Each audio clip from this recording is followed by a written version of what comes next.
Dulu kita ngaji akidah tuh Pak, secara konsep global, ya, global sekali sehingga tertanam dia sebagai konsep keyakinan. Inilah yang kita kaji nih, ya Allah begini, konsep global saja. Tapi setelah sekarang, akhir-akhir ini muncul kelompok yang mendetailkan sesuatu yang tak perlu didetailkan.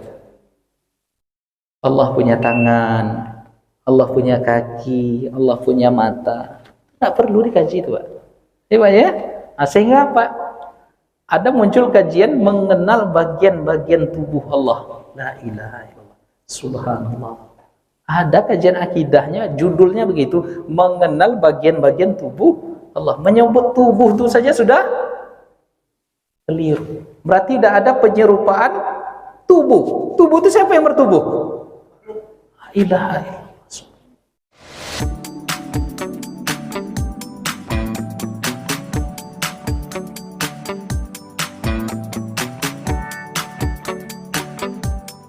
Assalamualaikum warahmatullahi wabarakatuh.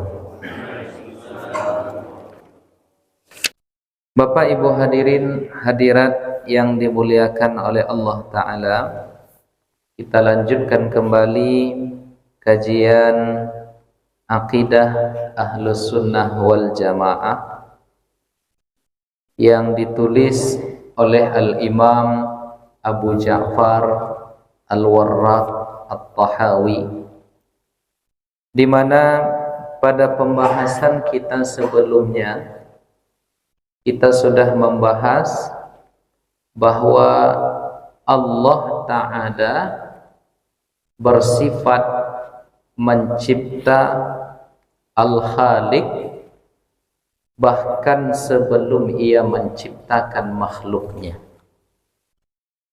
Kemudian Allah Ta'ala sudah bersifat Al-Muhyi, menghidupkan bahkan sebelum ada sesuatu pun yang hidup. Dan Allah Ta'ala punya kuasa untuk mematikan bahkan sebelum Allah Ta'ala mematikan dan mengakhirkan seluruh makhluknya.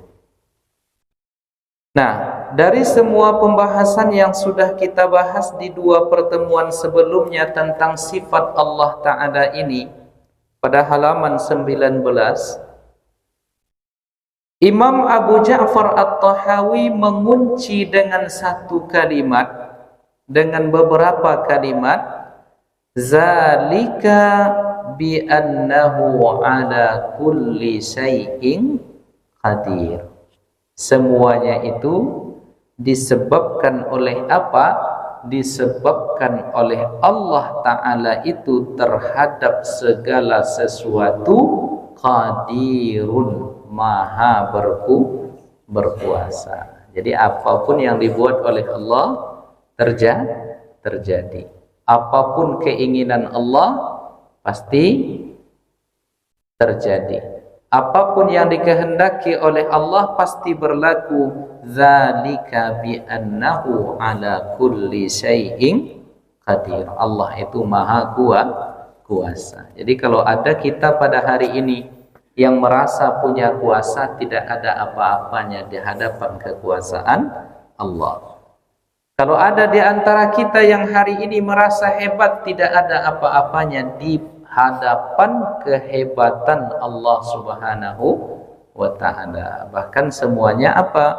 Wa kullu syai'in ilaihi faqir. Dan segala sesuatu kepada Allah itu amatlah membutuhkan.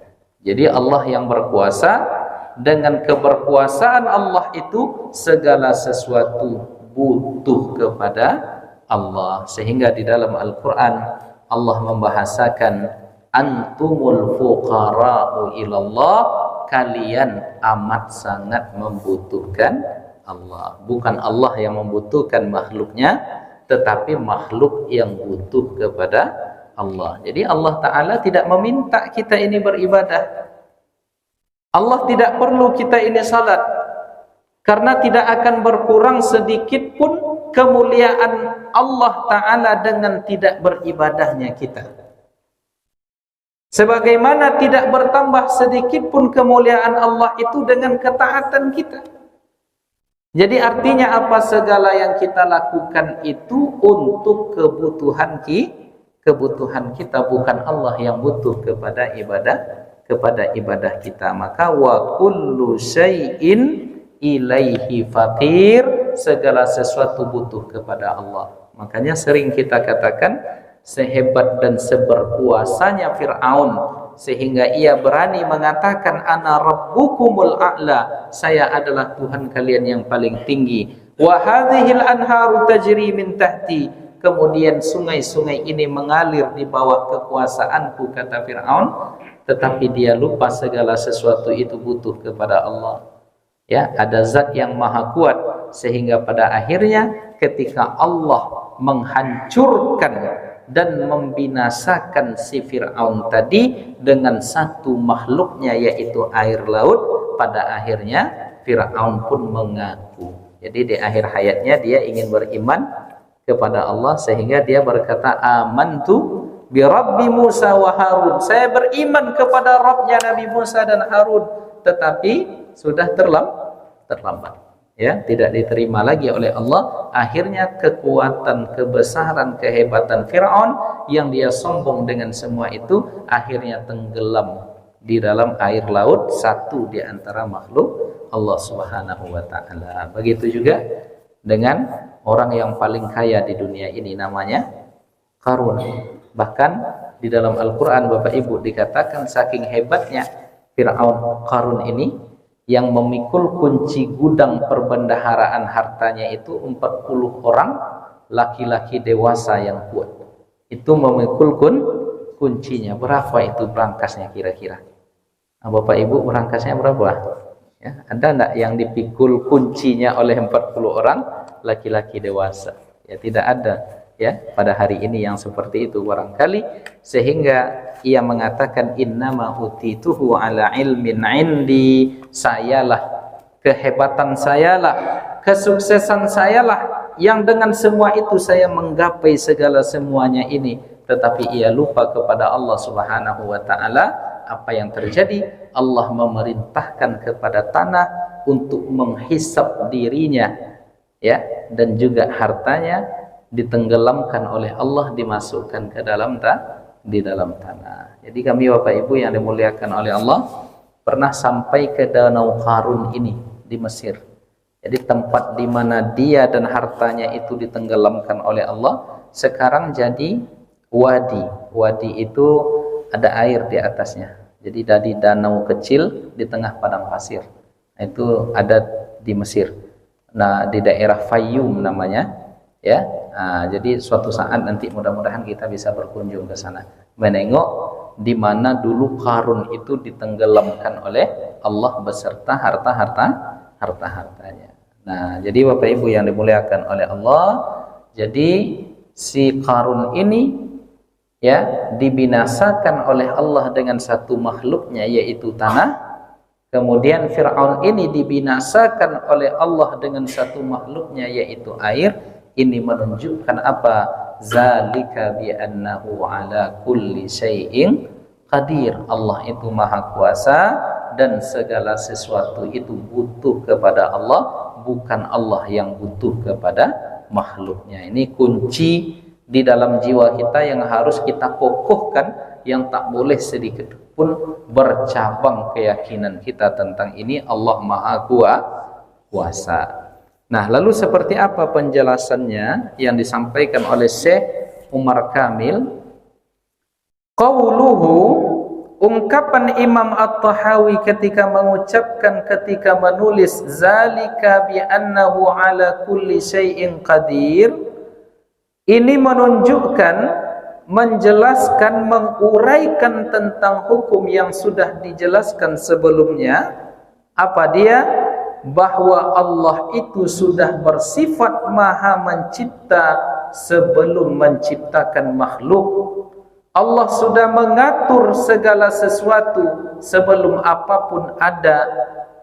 Fa kalimatu zalika, kalimat zalika yang dipakai oleh Al-Imam At-Tahawi itu menunjukkan penjelasan tentang alasan kenapa Imam At-Tahawi menjelaskan demikian. Apa sebab? Karena Allah Ta'ala itu semuanya pada akhirnya bersifat ala kulli syai'in qadir. Jadi Allah Ta'ala Al-Qadir itu, yang maha kuasa itu, fal qudratu man sya'u kullu tilka sifat. Jadi kudrah itulah yang menjadi puncak atau sumber dari seluruh sifat-sifat itu. Nah, itulah disebabkan demikian Allah Ta'ala bersifat kudrah, maka Allah lah yang bersifat Rabb yang mengatur, Allah lah yang bersifat Al-Khaliq yang mencipta, Allah lah yang bersifat Razik yang memberikan rezeki, Allah lah yang bersifat Al-Muhyi yang menghidupkan, Allah lah yang bersifat Al-Mumit mematikan sampai akhirnya. Fa kullu hadhihi sifat raji'atun ilal qudrati. Seluruh sifat-sifat tadi kembali kepada kudrah. Falau lam yakun ta'ala qadiran, kalau Allah Ta'ala itu tidak bersifat maha qadir, maha berkehendak, maha kuasa, maka Allah Ta'ala tidak bisa bersifat dengan sifat yang lain. Nah, untuk sederhananya kita tuliskan terlebih dahulu supaya Bapak Ibu nanti paham alurnya seperti apa. Nah, jadi Allah Ta'ala itu disebutkan oleh Imam At-Tahawi, zalika, yang demikian itu, zalika bi'annahu zalika bi'annahu ala kulli syai'in qadir. Ini kuncinya di sini kata Imam At-Tahawi. Semuanya itu disebabkan Allah Ta'ala itu ala kulli syai'in, tinggal ala kulli syai'in. Ya, Allah Ta'ala itu terhadap segala sesuatu berkuasa. Nah, kata Syekh Abdullah Kamil, ketika Imam At-Tahawi menuliskan zalika bi'annahu ala kulli syai'in qadir, itu menunjukkan Allah Ta'ala itu sebelumnya kan sudah dibahas, Allah Ta'ala itu sudah bersifat Al-Khaliq, mencipta, bahkan sebelum menciptakan makhluk Allah sudah bersifat Al-Muhyi, menghidupkan, walaupun saat itu Allah belum menghidupkan makhluk. Allah sudah bersifat Al-Muhyi, ya Al-Mumit, mematikan walaupun sebelum mematikan makhluknya. Semuanya itu dilakukan oleh Allah Ta'ala karena Allah itu maha qadir. Jadi qadir ini sifat Allah yang disebut dengan qudratun. Nah, dari qudrah ini semualah lahirnya sifat-sifat yang lain. Jelas Bapak Ibu? Jadi sumbernya qudrah ini. Jadi Allah itu adalah Rabbun, ya. Rabbun. Allah itu mengatur semuanya dengan detail karena Allah itu juga karena dia berkuasa. Dengan keberkuasaan itulah Allah mengaturnya secara detail. Kemudian dari kudrah ini Allah juga bersifat khaliq. Allah mencipta. Ya, kalau tak ada kudrah Allah tak akan mencipta. Jadi sumbernya itu semuanya innallaha ala kulli syai'in qadir. Allah itu maha mencipta. Kemudian Allah itu maha muhyi. Ya, Allah itu maha menghidupkan. Allah tak akan bisa menghidupkan kalau tak ada kekuasaan. Ya, kemudian diantaranya lagi mumit. Allah itu bersifat mematikan. Allah yang mengambil nyawa. Ya, Allah yang mengakhirkan semuanya. Nah, bagaimana Allah bisa melakukan itu semua? Karena kata kuncinya, sumbernya itu adalah pada kata qudrah. Jadi kalau tidak ada qudrah, maka tidak akan lahir Khaliq, Muhyi, Mumit, kemudian Razikun. Ya, Allah Maha Pemberi rezeki. Jadi Allah yang memberikan rezeki. Kenapa Allah bisa memberikan rezeki? Karena Allah Maha berkuasa. Nah, jadi kenapa Imam Abu Ja'far At-Tahawi menuliskan zalika, yang demikian itu semuanya disebabkan apa? Innallaha bi'annahu ala kulli syai'in qadir. Nah, jadi keyakinan ini yang harus tertanam di dalam hati kita, Bapak Ibu. Tidak boleh bercabang sedikit pun. Allah yang memberikan, yang mengatur semuanya, sehingga tidak ada yang bertabrakan di muka bumi ini, sehingga air laut dia tidak naik, sehingga bintang ke bintang tidak bertabrakan, sehingga alam raya ini teratur dalam skema keaturan yang Allah buat. Kenapa? Karena Allah itu Maha mengatur semuanya dengan detail. Jadi bahkan detailnya Allah mengatur di dalam catatan kita sudah tercatat semuanya. Bahkan ketika kita mati nanti, saking detailnya Allah Ta'ala itu mengetahui tentang kita, sehingga di akhirat nanti ada di antaranya yang heran. Mereka mengatakan ketika diberikan kepada mereka kitab laporan tentang amal mereka semuanya di dunia, di antara mereka ada yang nanti akan mengatakan, "Ma li hadzal kitab la yughadiru saghiratan wala kabiratan illa," apalah sambungannya Pak Imam, "illa ahsaha." Itu dia. Ma li hadzal kitab. Nanti ada orang di akhirat itu akan berkata, ma li hadzal kitab.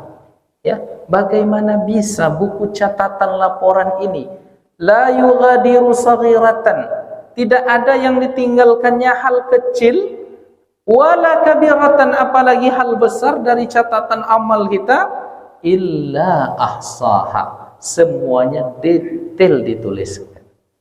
Tanggal sekian, jam sekian, orang ini melakukan ini, detail sekali. Tanggal sekian, jam sekian, orang ini melakukan ini. Jadi begitulah detailnya Allah Subhanahu wa Ta'ala. Nanti bukan hanya ketika mengatur dunia ini, bahkan di akhirat nanti detailnya Allah Subhanahu wa Ta'ala itu tergambarkan dalam pernyataan orang-orang di akhirat itu. Nanti mereka berkata, kami dapat buku laporan, dan dalam buku laporan ini yang kecil maupun yang besar semuanya tertulis. Subhanallah. Jadi kita tengoklah nanti buku catatannya itu Bapak Ibu, detail sekali. Kalau sekarang kita datang mungkin pergi menerima rapor anak kita, saya kemarin 2 minggu yang lalu menerima rapor anak, disampaikan oleh gurunya, pencapaiannya ini, kekurangannya ini, detail sekali. Di situ muncul rasa, di dunia saja bisa detail guru menjelaskan, apatah lagi nanti di hari akhirat Allah Subhanahu wa Ta'ala menjelaskan semuanya kepada kita. Jadi tidak bisa lagi kita nanti ada pengacara di sana untuk mencoba kalau dalam hukum itu Pak, eksepsi. Nah, ada istilah eksepsinya lagi Pak. Kita bacakan, tak begitu, pembelaan diri tidak ada lagi. Semuanya ada saksi, dan bahkan saking detailnya Allah Ta'ala itu, buku catatan diberikan, dan bahkan seluruh anggota tubuh kita ini nanti akan bersaksi. Allahu Akbar. Al-yawma nakhtimu ala afwahihim. Lanjutannya dalam surat apa itu? Wa tukallimuna aydihim wa tashhadu arjuluhum bima kanu yaksibun. Al-yawma nakhtimu ala afwahihim. Pada hari itu mulut mereka kami akan kunci. Wa tukallimuna aydihim. Pada hari itu yang akan berbicara adalah Allahu Akbar. Tangan kita akan berbicara. Wa tukallimuna aydihim wa tashhadu arjuluhum. Yang bersaksi ketika itu nanti adalah kaki mereka. Makanya ada seorang penyanyi Bapak Ibu namanya Chrisye almarhum. Itu dibuat syair oleh Taufik Ismail. Ya, Taufik Ismail membuat syair yang terinspirasi dari surat Yasin ini. Al-yawma nakhtimu ala afwahihim wa tukallimuna aydihim wa tashhadu arjuluhum bima kanu yaksibun. Terinspirasi Taufik Ismail ini membuat syair, dia dibuatnya syair. Bunyinya apa? Akan datang hari mulut terkunci, kata tiada lagi. Akan datang masa tak ada suara. Ya, akan datang masa tak ada suara dari mulut kita, berkata tangan kita, ya, dan seterusnya. Lalu ini ungkapan syair ini yang terinspirasi dari surat Yasin itu dinyanyikanlah oleh Chrisye. Biasanya Chrisye ini Bapak Ibu sekali menyanyi merasa tidak sempurna. Ya, setelah itu diulang lagi, rekaman lagi. Tetapi pada saat menyanyikan lagu yang terinspirasi dari surat Yasin ayat yang kita bacakan itu, menggigil dia, ya, naik bulu kuduknya, menggigil dia. Tak pernah dia rekaman sekali itu, rekaman setelah itu tak perlu diulang karena penghayatan yang luar biasa. Nah, tahu Bapak Ibu lagunya itu? Akan datang hari mulut terkunci, apa lagi Pak?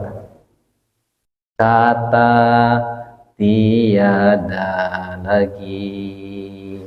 Akan datang masa tak ada suara dari mulut kita. Kalau ada yang hafal, yuk sama-sama kita bernyanyi pagi ini dulu. Ya, berkata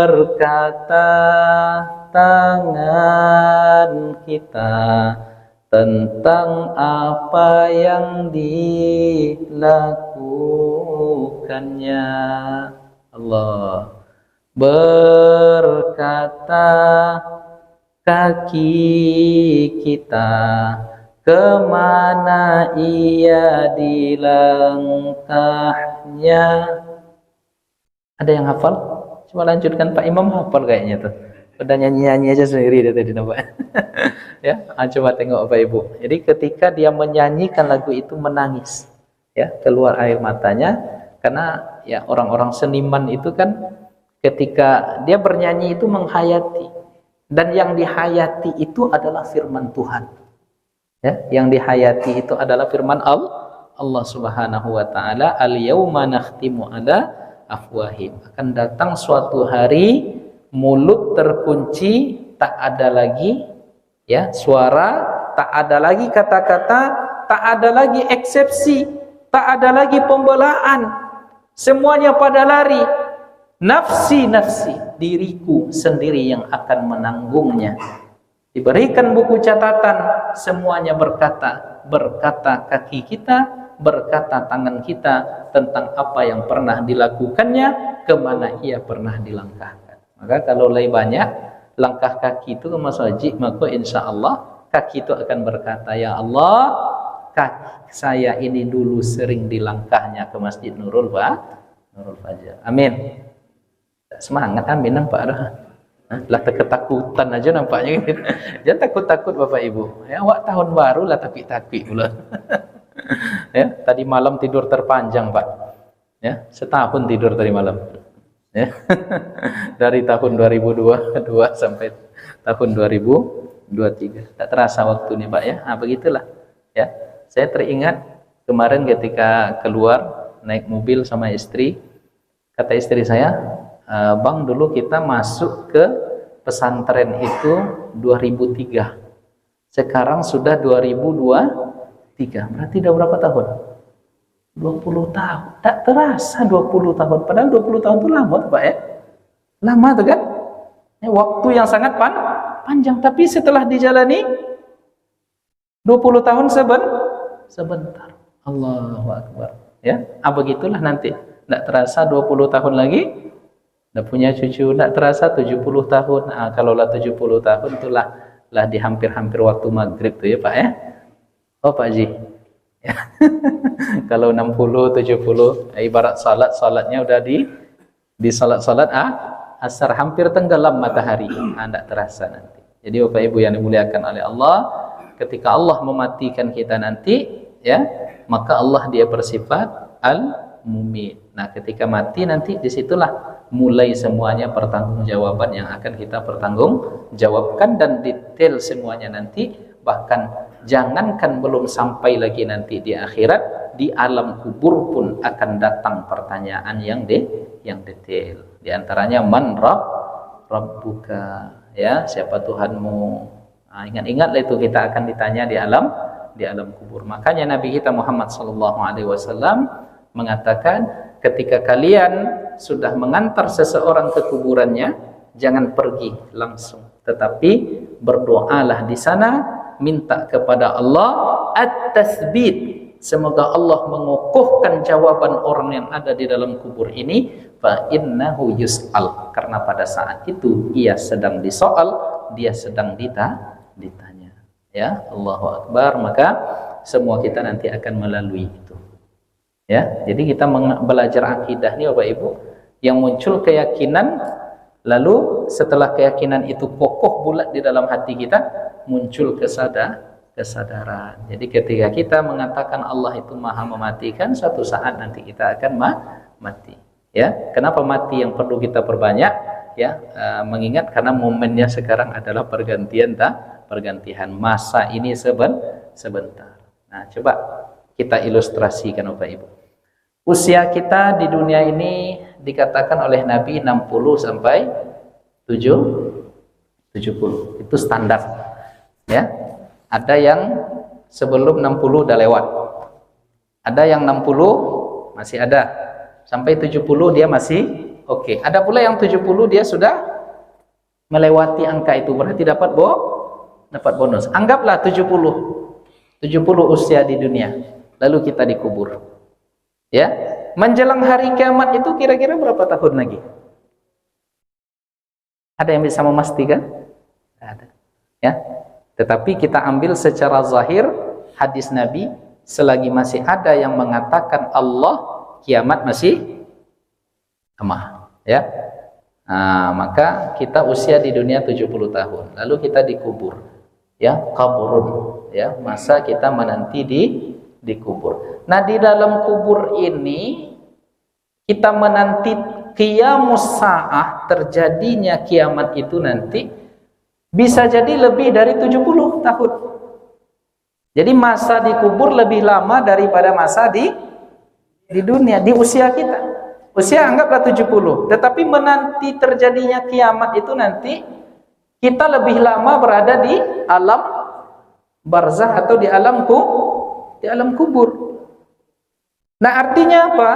Artinya orang-orang yang berakal tidak akan mengorbankan yang lama ini hanya gara-gara yang sebentar. Itu logikanya Pak Ibu. Jadi masa menunggu kita dikubur itu lebih lama daripada usia yang terpakai. Tidak percaya Ibu, masuklah ke kubur itu dulu. Ya? Saya sering, ya Allah, tengok itu orang yang meninggal tuh, ya Allah, ya Karim. Ada guru saya kemarin meninggal, Ustaz Zulkayandri, lahir tahun 71. Kalau 71 meninggal 2022, berapa usianya? Ada berapa Pak? Berapa? 51 tahun. Ya, 51 tahun. Menjelang kiamat nanti lebih dari 51 tahun ke depannya. Artinya lebih lama kita dikubur nih lagi daripada usia kita menjelang datangnya kiamat itu nanti. Masa kita mengorbankan yang lama ini hanya gara-gara yang sebentar? Ya, jangan sampai Bapak Ibu. Ya, makanya kata Nabi, orang yang cerdas itu usianya pendek, ya, tak lama usianya, tetapi mereka punya kesempatan beramal yang akan menyelamatkan yang dilama ini nanti. Itulah hebatnya umat Nabi Muhammad itu, diantara kemuliaan yang Allah berikan. Ya, keistimewaan umat Nabi Muhammad, biarlah usianya pendek tetapi bisa menyelamatkan yang lama. Maka kata Nabi, al-kayyisu min ummati, yang pintar di antara umatku itu adalah ya mandana nafsahu. Konsepnya dua saja untuk selamat di sini nih, mandana nafsahu, yang dia tidak mengikuti hawa nafsunya, wa amila lima ba'dal maut, dan dia beramal untuk persiapan setelah kematian. Jadi amalnya di usianya yang pendek ini menyelamatkan masa yang panjang. Nah, maka carilah amal-amal yang akan menyelamatkan di dalam kubur. Apa di antaranya? Infak, sedekah, wakaf, baca Al-Qur'an, puasa, ya, semuanya itu nanti akan menyelamatkan di alam kubur. Nah, jadi Bapak Ibu yang dimuliakan oleh Allah Ta'ala, jadi jangan sampai korbankan yang lama gara-gara yang sebentar. Nah, maka ya di situ disampaikan oleh Syekh Abdullah Umar Al-Kamil. Balik kita ke kaji kita lagi, semua sifat-sifat Allah tadi, Allah yang mengatur secara detail, Allah yang menciptakan dengan sempurna, Allah yang memberikan nyawa dan kehidupan kepada kita. Lalu ketika kita dihidupkan, Allah memberikan rezeki. Jangan risau pasal rezeki. Jadi ada kata salah seorang budayawan, siapa namanya itu? Dia pernah sering tampil di ILC dulunya, Indonesian Liars Club itu. Ya, siapa namanya? Pokoknya itulah, payah lo nyebut namanya kan. Suji pun, tak Suti pun, tak apa-apa ya. Apa katanya? Pernah ungkapannya itu dulu yang sangat lama terkenang sama saya, Bapak Ibu. Apa katanya? Tak kenapa dia ngomong begitu. Jadi kita bisa mengambil pelajaran dari lisan siapapun. Apa kata beliau? Kalian ini sudah musyrik katanya. Kalau kalian besok pagi masih risau dengan apa yang kalian makan, katanya. Ini kalau masih risau kalian dengan apa yang kalian makan besok pagi, kalian udah musyrik nih, katanya. Jadi bahasa beliau lepas saja begitu. Jadi kalau kita risau dengan rezeki Allah Ta'ala itu, kalian udah pada jatuh kepada satu titik, ya, dari ungkapan beliau ini, kalian tak percaya lagi kepada Tuhan. Nah, ini bahaya. Jadi tak perlu risau pada masalah rezeki ada insyaallah, ya. Begitu juga jangan risau masalah jodoh. Jodoh ada. Ya tuh Pak Imam ya. Lain senyumnya Pak. 2023 ini lain senyumnya saya tengok ini. Macam mana nih Pak? Harus kita selamatkan beliau. Dan 2023 ini. Sudah ada ya? Nah, kita tunggulah undangannya. Ya. Tapi memang begitu Pak Imam ya. Kalau masih bujang nih sering kita sakit hati dibuatnya. Karena ditanya yang begitu tuh Pak ya. Jadi ada cerita dulu mahasiswa saya katanya. Jadi ada dosen kami Ustadz katanya. Dia sering nanya nikah, kapan nikah katanya. Jadi pas ketika ada dosen yang meninggal, pas pula dia hadir. Ya, dan usianya juga udah 60 waktu itu saya tanya juga ke dia katanya. Karena setiap kali saya datang ke tempat kawan saya yang menikah, jumpa bapak tuh kapan nyusul. Di pas ketika di kuburan jumpa bapak itu saya tanya juga katanya, kapan nyusul? Nah, konai ya katanya. Jadi itu caranya nanti ya. Kalau mau balas dendam. Allahu Akbar. Nah, jadi begitu ya Bapak Ibu. Nah, Allah itu memberikan rezeki. Jadi konsep rezeki ini di dalam hadis dikatakan rezeki itu akan mengejar kita ya, seperti mana maut juga akan datang menghampai kita. Itu menghampai Pak. Jadi rezeki Allah Maha memberikan rezeki tadi, dia akan datang mengejar kita, akan dikasih sama Allah Ta'ala, tak akan tertukar sedikit pun ya, dan dia pasti akan tepat sasaran diberikan oleh Allah kepada makhluk yang bernyawa, sebagaimana mati itu akan mengejar orang itu nanti. Jadi tak akan pernah tertukar ya. Nah, ini manusia di sini. Jadi dalam hadis Nabi itu dikatakan rezeki itu akan mengejar manusia ini, tak akan tertukar, ya, tidak akan ada semuanya sudah ditentukan oleh Allah, sebagaimana mati juga mengejar manusia. Jadi kemanapun kita lari, yang namanya rezeki pasti akan Disediakan oleh Allah, sebagaimana kemanapun kita bersembunyi, maut juga tetap mengintai. Nah, ini konsepnya. Tidak perlu risau-risau betul masalah rezeki. Yang disuruh oleh Allah kepada kita hanya ikhtiar, bergerak, bekerja, sudah.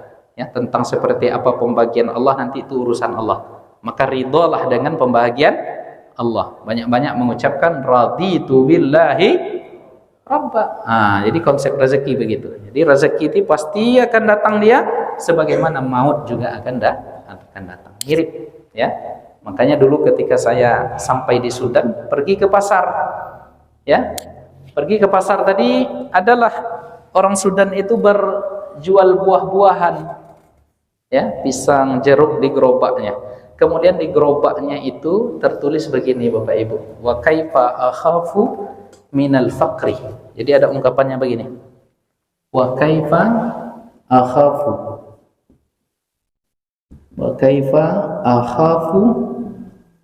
minal faqri wa ana abdul ghani. Nah, ini saya tengok dulu di gerobak orang yang jualan pisang, jualan jeruk. Gerobaknya kecil, ya, di pasar di Sudan itu dulu dekat rumah tempat tinggal kami. Kemudian di gerobaknya ini tertulis begini Bapak Ibu, wa kaifa akhafu minal faqri wa ana abdul ghani. Ya, artinya kira-kira nih Bapak Ibu. Mungkin padahal Allah Maha Kaya. Nih Bapak nih tahu, Bapak nih polisi, pernah tugas di Sudan, makanya ngerti beliau tulisan ini. Ya, wa kaifa akhafu minal faqri. Bagaimana mungkin saya khawatir, takut kefakiran, kemiskinan, sedangkan saya ini hamba Allah yang Maha Ghani, Maha Kayu. Ngapula bahasa bebasnya begitu Bapak Ibu. Tidak perlu saya risau. Padahal Allah itu Maha Kayak apa yang saya harus khawatir, kan katanya. Saya tak perlu takut miskin. Kenapa? Saya ini hamba Allah. Allah itu Maha Kaya. Kita kasih hadiah Pak polisi kita nih berangkat ke Sudan lagi nanti. Rindu ke Sudan Pak? Jadi Sudan tuh walaupun negara panas tetapi merindukan Pak, ya. Kenangan di sana tuh luar biasa. Musimnya cuma 2 Pak. Ya Bapak Ibu, panas dan panas sekali. Musimnya cuma 2. Ini anekdot kawan-kawan katanya, musim di sana tuh cuma 2, panas dan panas sekali. Jadi ada anekdot, man asya fis Sudan asya fi kulli buldan. Siapa yang pernah hidup di Sudan, dimanapun dia tercampak di dunia ini pasti bisa hidup. Nah, kenapa? Karena menderita di sana. Jadi kemanapun nanti, karena musimnya apanya. Jadi kemanapun setelah itu dia tercampak nanti akan mudah karena sudah ditatar selama hidup di Sudan. Jadi itu pernah ada ungkapan seperti itu dulu. Nah, jadi itu ya konsepnya Bapak Ibu. Kembali kita ke kaji kita tadi. Jadi Allah Maha Mencipta, yang detail sekali Allah atur. Allah Maha Mencipta, Allah Maha Menghidupkan, Allah memberikan rezeki, konsep rezeki seperti tadi. Kemudian Allah pada akhirnya nanti akan mematikan. Setelah mematikan, Allah akan membangkitkan, ya. Membangkitkan itu disebut dengan Allah al-ba'its. Allah yang akan membangkitkan. Nah, semua sifat-sifat Allah itu pulangnya kepada sifat qudrat. Ya, nah itu dia kuncinya di situ. Jadi semua sifat-sifat yang kita tulis ini, yang kita uraikan, yang kita sebutkan tadi, semuanya muaranya adalah sifat qudrat. Makanya Imam At-Tahawi itu setelah menguraikan segala sifat-sifat Allah, dikuncinya dengan kalimat ini, zalika bi annahu ala kulli syai'in qadir. Karena Allah itu dipakainya kata-kata zalika. Zalika itu artinya demikian. Yang demikian yang kita uraikan tadi tentang sifat-sifat ini semuanya menunjukkan bahwa Allah itu atas segala sesuatu maha berkuasa. Jadi sifat qudrat inilah yang menjadi muara dari seluruh sifat-sifat Allah Ta'ala tadi. Jadi Allah tak akan bisa mencipta kalau dia tidak kuasa. Allah tidak akan bisa menghidupkan kalau tak punya kuasa. Allah tak bisa mematikan kalau tak punya kuasa. Allah tak mampu memberikan rezeki kalau tak kuasa. Jadi puncanya adalah Allah Maha Kuasa. Jadi itu ya yang harus dikunci di dalam hati kita, ya, sehingga lahir sebagai sebuah keyakinan, ya, Allah Maha Kuasa. Kalau Allah sudah berkata, berkehendak, dengan kekuasaan Allah semuanya pasti akan berlaku dan semuanya akan terjadi. Nah, begitu ya penjelasan yang disampaikan oleh Umar Abdullah Kamil kepada ungkapan Imam At-Tahawi ketika ia mengungkapkan zalika bi annahu ala kulli syai'in qadir, lalu diuraikan kembali wa kullu syai'in ilaihi faqir, dan segala sesuatu kepada Allah itu amatlah butuh, wa kullu amrin alaihi yasir, ya, dan segala sesuatu juga bagi Allah itu mudah. Jadi tak ada yang berat bagi Allah Ta'ala. Nah, tanamkan ini dalam keyakinan kita. Allah yang menyembuhkan mudah bagi Allah. Allah yang memberikan sakit mudah bagi Allah. Keyakinan ini harus ditanamkan, ya, keyakinan ini yang harus ditanamkan. Jadi bukan nasi yang mengenyangkan, bukan minuman yang melepaskan dahaga, bukan obat yang menyembuhkan, tapi semuanya itu atas dasar Allah Maha Kuasa. Jadi sehingga wa kullu amrin alaihi yasir, segala sesuatu mudah bagi Allah. Jadi tak ada yang sulit bagi Allah. Innama amruhu idza arada syai'an ayyaqula lahu kun fayakun. Jadi mudah sekali bagi Allah, ya. Kita ini tak berdaya Bapak Ibu, sehingga dengan konsep segala sesuatu bagi Allah itu mudah. Allah Maha Kuasa, Allah Maha Kuat. Pada saat itulah kita memperbanyak ungkapan la haula wala quwata illa billahil aliyil azim. Nah, jadi saya sampaikan sedikit dulu. Jadi dalam sebuah ungkapan yang bersumber dari pemahaman terhadap hadis-hadis Nabi, ya, ada salah seorang imam mengatakan lau ya'lamul mar'u, kalaulah seseorang mengetahui maza, apa yang ada di balik kalimat, ya, la haula wala quwata illa itu, ya, lama tarakaha, dia tidak akan pernah meninggalkan kalimat la haula wala quwata illa billahil aliyil azim itu. Jadi kata para ulama, kalaulah mereka semuanya seandainya tahu apa yang ada di balik kalimat la haula wala quwata illa billah itu, apa yang ada di balik kalimat itu, Allah melepaskan segala sengsara, Allah memudahkan segala yang susah, Allah membukakan segala pintu yang terkunci, Allah melepaskan segala ikatan yang terbuhul kuat. Semuanya itu kalaulah mereka tahu apa yang ada di balik la haula wala quwata illa billah tadi, sama sekali setiap hari mereka tidak akan meninggalkan mengucapkan kalimat ini. Apa sebab? Karena la haula wala quwata illa billah itu langsung merajuk kepada kekuasaan Allah Ta'ala. Paham Bapak Ibu? Kenapa la haula wala quwata illa itu ibarat apa namanya itu, ibarat apa istilahnya?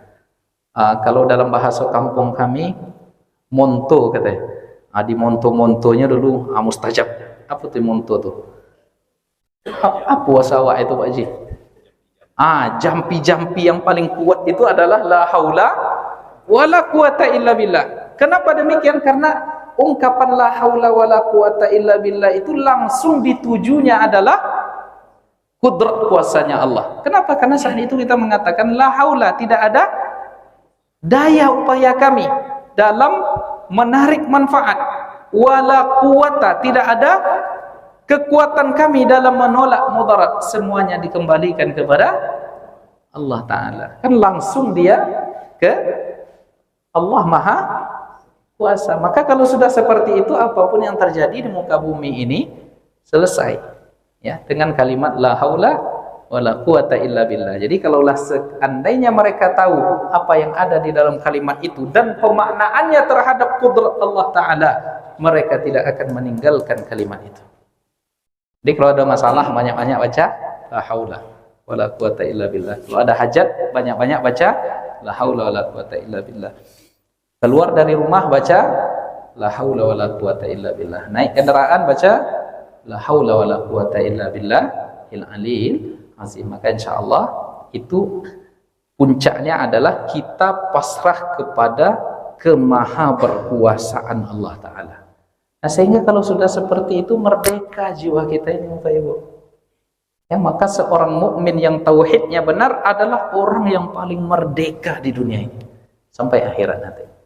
Ya, kita ini ditekan oleh seluruh persoalan hidup itu. Kenapa? Karena jiwa kita ini belum merdeka. Maka menjadi seorang mukmin yang bertauhid menjadi orang yang paling merdeka, ya, sehingga tidak terbebani oleh apapun. Nah, maka untuk memerdekakan jiwa kita tadi, di antara zikirnya adalah memperbanyak la haula wala quwata illa billahil aliyil azim. Wa kullu amrin alaihi yasir, segala sesuatu bagi Allah itu mudah. Nah, itulah dulu kaji kita. Ya, tak perlu banyak-banyak ya Pak ya. Bela seketik tapi masuk ya. Nah, bela sedikit ya. Jadi akidah itu Bapak Ibu menjadi sebuah keyakinan yang kokoh yang tidak bercabang, melahirkan kesadaran, ya, dan kesadaran ini pada akhirnya nanti membuat kita beramal. Nah, itulah dia Allah Maha Kuasa, dan seluruh sifat itu kembalinya kepada kekuasaan Allah Subhanahu wa Ta'ala, sehingga pada ujung-ujungnya di antara zikir yang langsung menuju kepada kepatuhan, kepasrahan kita atas kekuatan Allah dan kemaha berkuasaan Allah itu, kita mengucap banyak-banyak la haula wala quwata illa billahil aliyil azim. Itulah yang bisa kita sampaikan terlebih dahulu pada pagi ini. Wabillahi taufiq wal hidayah. Assalamualaikum warahmatullahi wabarakatuh.